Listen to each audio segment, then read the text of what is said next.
Hello, everybody. Welcome back to the Better Events Podcast. Today we are talking about should you have an event? This is a golden question. It might seem kind of obvious, but it's an important one nonetheless. So we are diving into how you can determine if you should have an event and how to talk to your key stakeholders about this question. So here we go. Welcome to the Better Events Podcast. Join two event strategists, Logan Clements and Mary Davidson, who believe we can all create, host, and attend better events. In this podcast, you will learn about event strategy and actions that you can use today as an event host, planner, or manager. Hear directly from the people who are creating innovative and inspiring events today and tomorrow, and grow your business along the way. Now, let's get started, and thanks for listening to the Better Events Podcast. And we're back with another episode of the Better Events Podcast. I'm your co-host, Logan Clements, joined by fellow co-host Mary Davidson here. And we are going to start with a conversation starter. We used to call these icebreakers, but I think at this point we're assuming that you guys all know who we are. So we're just going to start the conversation. So Mary, this is a fun one that I heard from a friend the other day. Would you rather be 10 minutes late or 15 minutes early to everything? I would rather be 15 minutes early to everything. I feel like most people would. My reality is that that's not the case. And I think I give myself anxiety if I'm running late. And so I think I would just have a more chill life if I was 15 minutes early to everything. What about you? Yeah, I would. I mean, we're planners, so we'd have to choose the early one. But Why would you want to be late though? I can't even. there are people in this grand world entrance who get really stressed out about being early, like the inverse, and so then they would just always run late. And for me, I'm with you, Mary, that I like to be on time, if not early. And I definitely have my sports background for being an athlete of coaches saying, if you're on time, you're late because you're supposed to be there 10 minutes or 15 minutes early. So that aligns with our conversation starter. But yeah, listeners, let us know. You can share, DM us on Instagram or on Twitter with what you would rather be, 10 minutes early or 10 minutes late or 15 minutes early. Yes, definitely. Let us know. Throw us a curveball if you're one of those late people. They're out there. They're out there for sure. Yeah. So we are diving into our topic today, and we are talking about the shoulds. Should you have an event? A golden question. So we're going to dive into that and talk about not only that, but just the challenges and the shoulds of the event industry and what that looks like. Because I know as I've gotten more involved in the event industry, I myself have heard a lot about what you should and should not do. And sometimes I wonder where those come from and if there's merit to them. So we will just talk about all those good things today. Yeah. Did I break that down pretty well, Logan? Anything you want to add about our topic? I think we're the central question we're going to hope to answer at the end of this, or at least challenge you to have this conversation that we're going to have on the podcast for you, is the question of, should you have an event? Should you even have an event? And as event planners and event professionals, we always want to have events. But this is an important question that we think clients, event hosts, organizers always need to ask themselves. And if they're not already asking that, they need to ask that question. But before we jump into that, our discussion here, we are going to take a quick ad break. Hi, everybody. Mary Davidson here. When I'm not podcasting, I'm running my event planning and production company called EP Events, Events with a Purpose. Purposeful events are our jam. We specialize in fundraising events, corporate events, and community events, whether virtual, hybrid, or in person. Our services include everything from full service planning and production to partial roles such as Zoom production, vendor management, stage management, all those good things. Whatever the role, our goal is to help you with your goal as we create purposeful events. To learn more, reach out to me, Mary Davidson, on all social platforms at EP Events LLC or on our website at epevents.org. All right, Mary. So one of the things that I would love to kick off our discussion with, I know you teased it a little bit, of talking about the shoulds of the event industry. And what do we mean first when we say what are the shoulds? And I'll define it, my definition first, Mary, and then you can kind of tack on. But for me, the shoulds of the industry is that there's a lot of things that, whether it's through Instagram, through Pinterest, through things you see on other social media websites, or just on websites in general, there are certain things that people assume they have to have at certain types of events. And there are certain things that that's like in their head, it's a rule. If you don't have this, it's not a real insert event name of event here. For example, like for weddings, if you don't have a ceremony, it's not a real wedding. Guess what?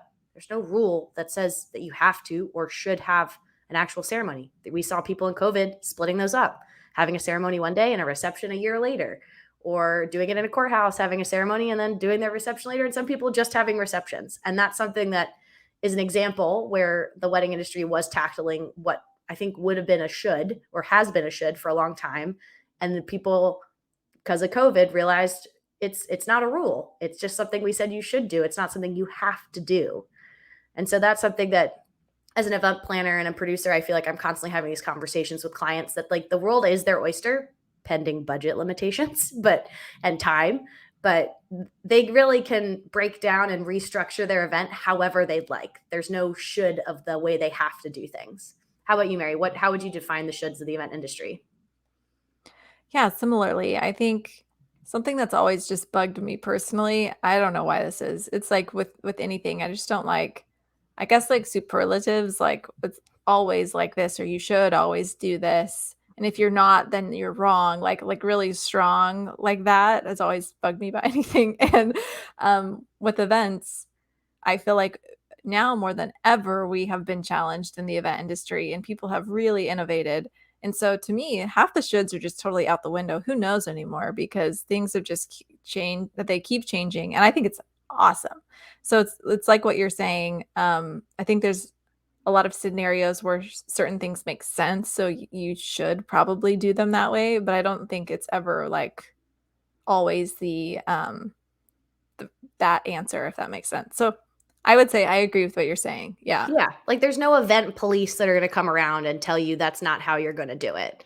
Now, one of the reasons why I think there's shoulds in the event industry is because a lot of events are planned by more than one stakeholder, or there's at least more than one stakeholder involved. So, like back to my weddings example, your families are usually involved or your friends, and they come with their own expectations of what they think you should be doing.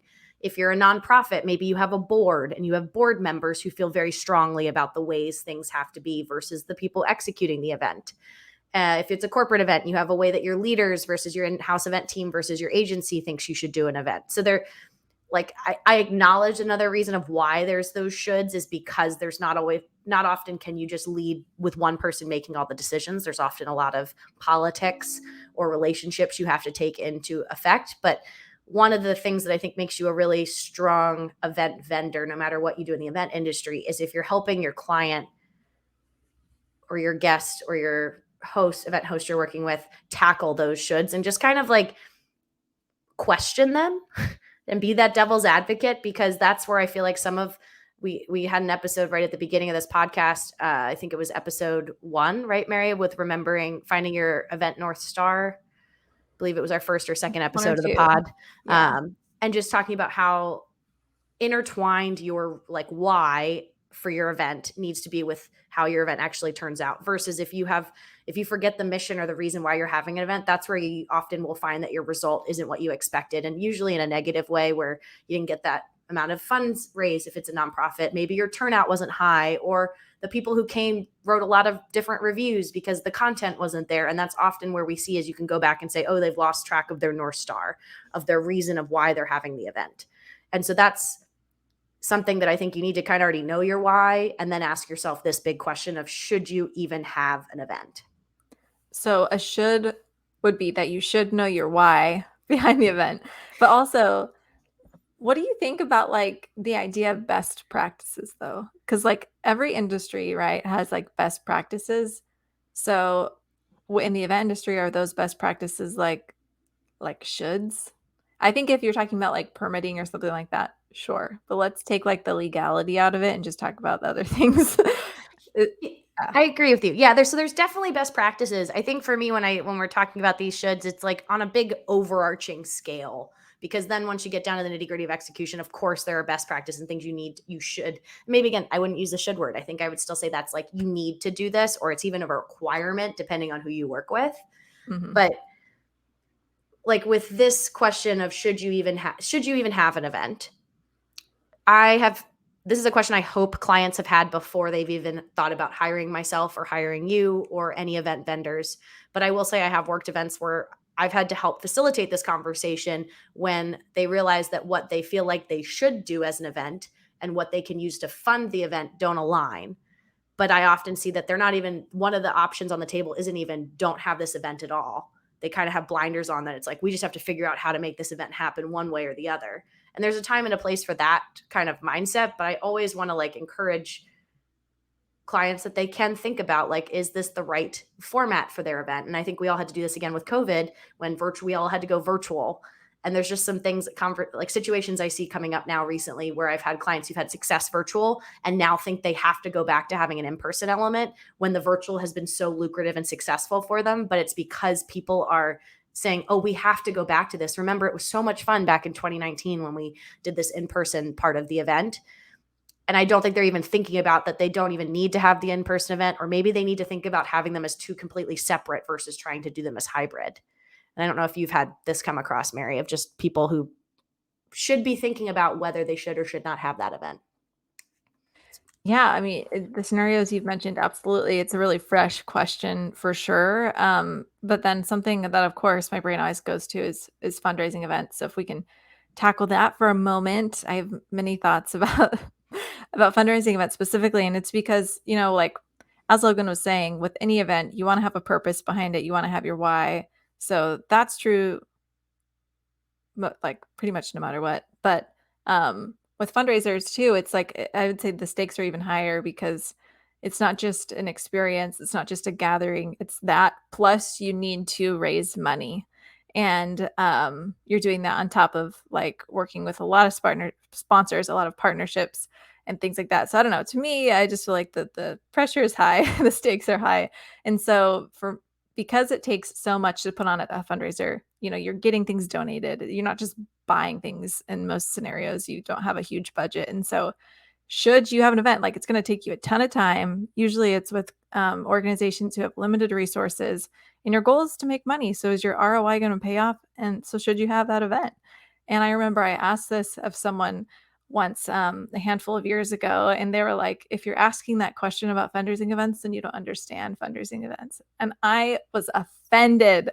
And I disagree with that still because I kind of felt like, well, if I'm the only one asking that question, then clearly I do understand fundraising events because isn't the point to make money?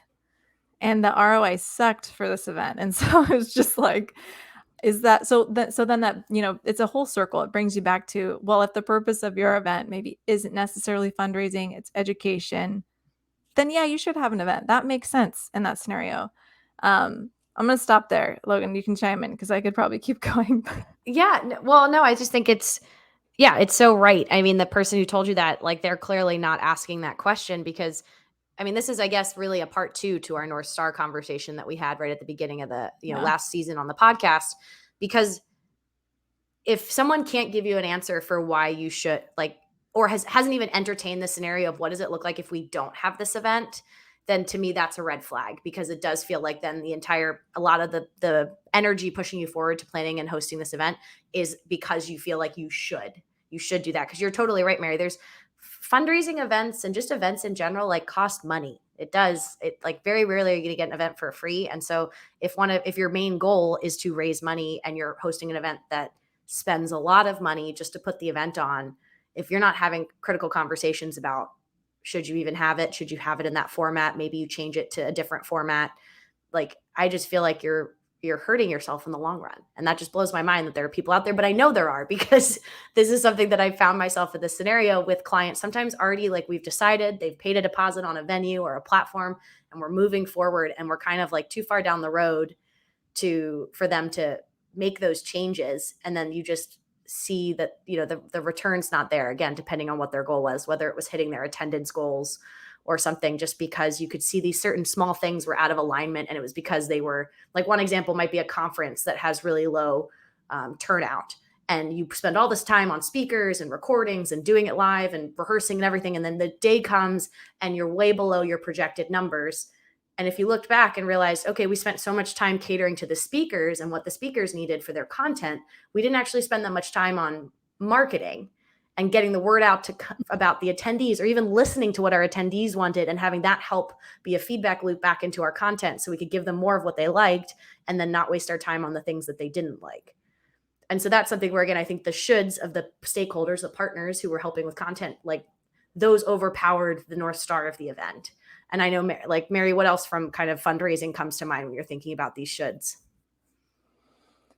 I mean, I think that's the biggest one, and then some. I guess something else that came to mind, but probably is, yeah, it's applicable at probably to any event. Is just like the idea of longevity. Like, I think a lot of people think they should have an event because they've always had this particular type of event. It's like branded. It has, um, it's of note in the community. People know about it, and so they want to keep having this event. And those are the most interesting ones to me because a lot of times those don't actually make sense and they kind of lose their purpose over time because they've been around for so long. And I think it's super amazing when you see organizations or companies who take a pause and they're like, we've done this event for so many years, but does it make sense anymore? Like, wow, what a valuable question that they're taking a moment to ask. And it's hard. It is hard to figure out. But then on the flip side, maybe it's an event that's brand new. And so that question's hard to answer. Should you do that event again next year? Is 1 year long enough to decide if you should or should not do it again? That's tough. And I think I've talked about this in the podcast before, but there's one executive director of a nonprofit, and he was saying he likes to do events in threes. He likes to give it at least 3 years for an event to introduce it to his donors because it takes time to get used to it. And so the first year, it's more of a friend raiser. They might, have a not a wonderful ROI, but by the next year, people know about it. And then by the next year, they're bringing their friends. And so it really develops. So I think there's also something to, the longevity of an event. Yeah, and I feel like you'd mentioned that before, and I know that is something that's really valuable, that you do need to give new ideas some time to breathe.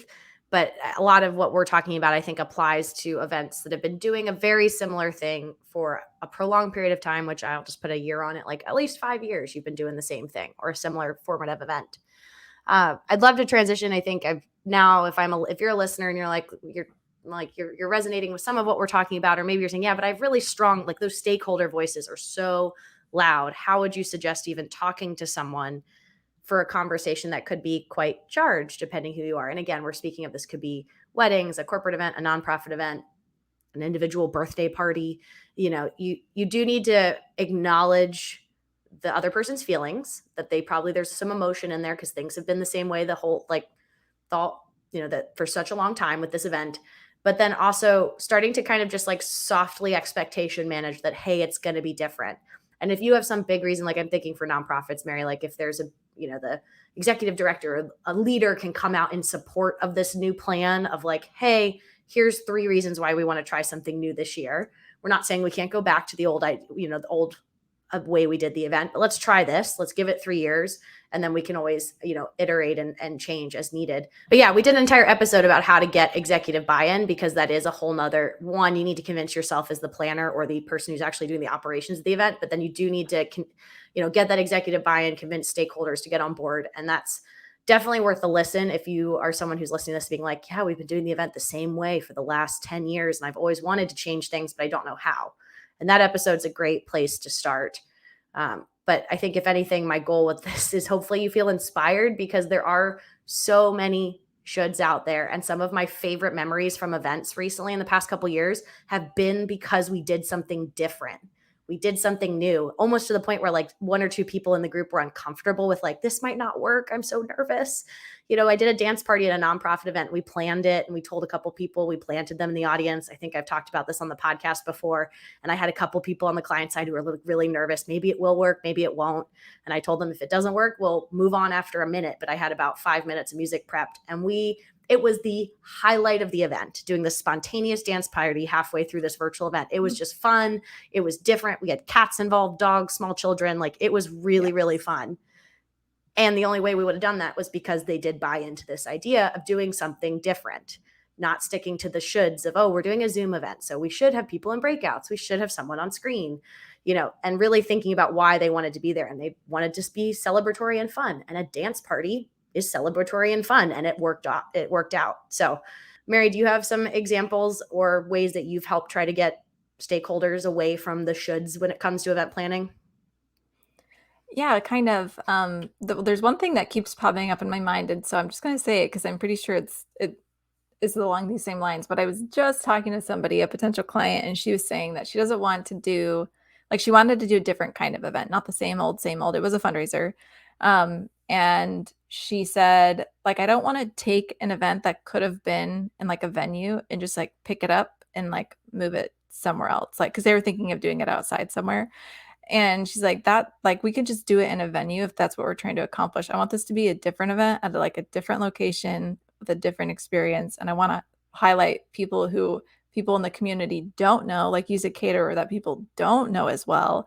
Like, and I loved that. I thought it was cool. And that makes me excited when I hear clients who already have that mindset because they don't need to be convinced on the value that that can sometimes bring. But, so I guess that's one thing that was popping in my mind. But then when you're talking about talking with stakeholders, I just think that a lot of times those stakeholders are the ones that love the idea and maybe the result, but they aren't the ones who have their hands in the work. And so I think there's a huge importance of having just like a straight up reality check. Like I'm thinking like your board meeting and you really are doing a deep dive debrief into the event and you're not just talking about what worked and what didn't work, but you're talking about like what resources did it actually take to pull this off? And I'm going to tell you because I'm the one who did the event.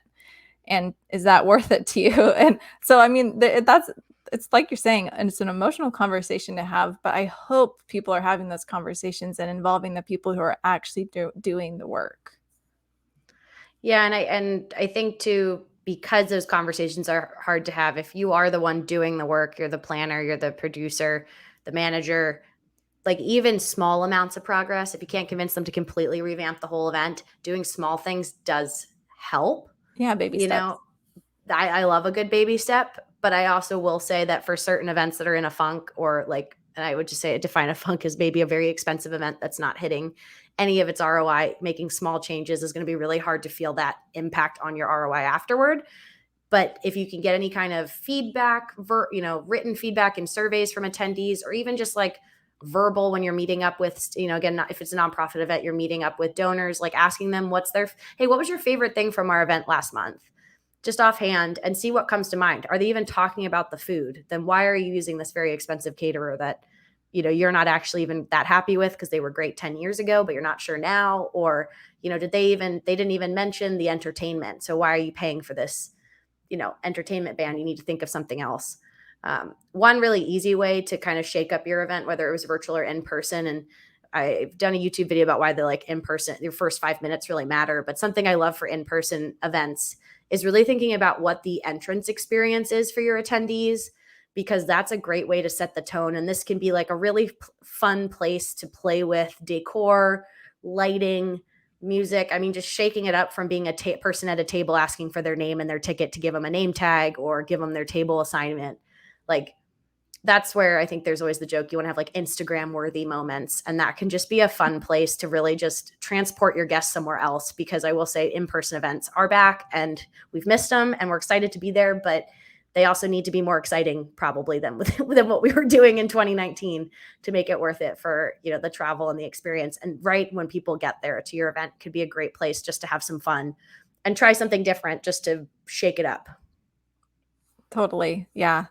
I think, yeah, the just having this conversation or starting to think about these things is for sure the first step. Like that's sometimes the hardest part. And there's just one more thought that I want to leave everyone with, and then I'll pass it back to you, Logan. And it's just also the value in this scenario of analytics and like metrics. And I would say those are really going to be your friend when you're talking about if you should or should not have an event. One thing that I actually don't love about post-event debriefs is surveys. I think surveys are like it's like a proven like thing in the world of statistics that they're really not great because they're very biased and like a lot of people don't actually fill them out. And then half the feedback you get, it's just like take it or leave it. It's really not valuable. I mean, sometimes it is okay. Don't get me wrong, but I would just say that surveys, in addition to analytics and some data, I think are going to be your friend when you're deciding if you should or should not keep doing an event that you have been doing. And to Mary's point, that is helpful to you is to fill out a post-event report for yourself. And we have a free download that you can email us at bettereventspod@gmail.com to get a copy of that.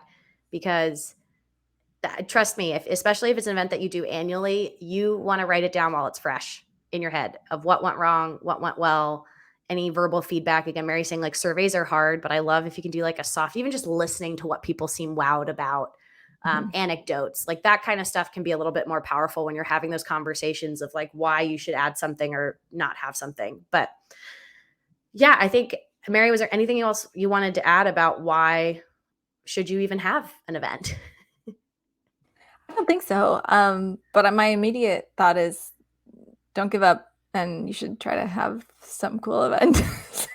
We're super pro We're event. pro event. Yeah. We just want them to be intentional. And we're Yeah. also of the mindset that if you're a planner, like by you asking this question, maybe you're not necessarily landing that specific event, but I do think it's a value add in the long run. And that person's going to come back to you for an event when it is aligned. And you can always leave that conversation that way, saying, I'm ready to help you and I'd love to help you execute this event. But I'd also love to make sure that we talk about, the goals for the event and making sure we're going to hit those. And any client I've had this conversation with has been very supportive. Granted, most of these people have this conversation before they even come to me. So this is our wish to you as an event vendor, that hopefully our clients are all having these conversations, but please feel empowered to keep steering them towards intentional events. Love it. Thank you so much, Logan. And I love talking about this with you. And I'm going to pass it back to you for our bonus tip.